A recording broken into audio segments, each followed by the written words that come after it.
Skip vierde zaterdag feest. De activiteitengroep van Leunse kinderen uit de basisschoolgroepen bestaat namelijk 5 jaar. Nou ja, Skip is een clubje ondernemende ouders, om het zo maar te zeggen. Wij zijn gestart met het idee van, we willen graag iets doen voor de jeugd in Leunen. Er is vaak wel wat te doen aan sport, voetbal, korfbal, maar we wilden ook graag gewoon af en toe iets leuks tussendoor te doen hebben. En ja, wij hebben eigenlijk als doelgroep gekozen groep 1 tot en met groep 7. Dus eigenlijk bijna alle basisschoolleerlingen. En we doen knutselmiddagen, maar we hebben ook af en toe een disco gedaan of een filmavond. We proberen voor al die leeftijden toch voor iedereen iets toch te proberen. En nu vandaag hebben we dan een speelparadijs opgericht, zodat we ons 5-jarig jubileum kunnen vieren. In de hoop dat we genoeg kindjes mogen ontvangen vandaag. Hoe vind je het hier vandaag? Leuk. Kom je vaker naar de activiteiten van Skip? Nee, niet zo vaak. En Dit is wel heel leuk, daarom ben ik er wel naartoe gegaan. kom jij vaker hier? Tweede keer. En vind je het leuk? Ja. Wat vind je het allerleukste? De springkussens. En ben je ook al vaker naar een activiteit geweest hier?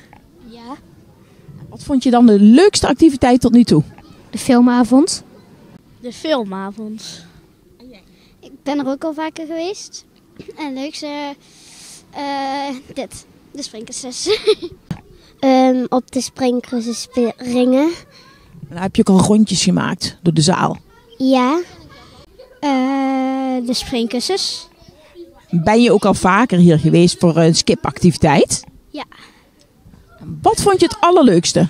Toch wel de filmavond. Ik hoor van iedereen dat die zo leuk is. En wat vind je dan zo leuk? Wat vind je dan zo leuk aan een filmavond? Gezellig met al de knuffels en het is altijd wel een leuke film. Wat is eigenlijk het hoogtepunt van wat je tot nu toe georganiseerd hebt? Nou, ik denk dat vandaag daar ook wel één van is. Gewoon dat iedereen daar gewoon ook echt van mee kan genieten. Wij doen ook ieder jaar de Sinterklaas-intocht organiseren. En ik denk ook wel dat we mogen spreken dat dat vaak ook wel de hoogtepunten zijn. Want je wil niets liever dan heel veel blije kindergezichtjes. En dat is tot nu toe nog ieder jaar goed gelukt. Om ze allemaal te zien stralen als de Goedheilige Man weer binnenkomt.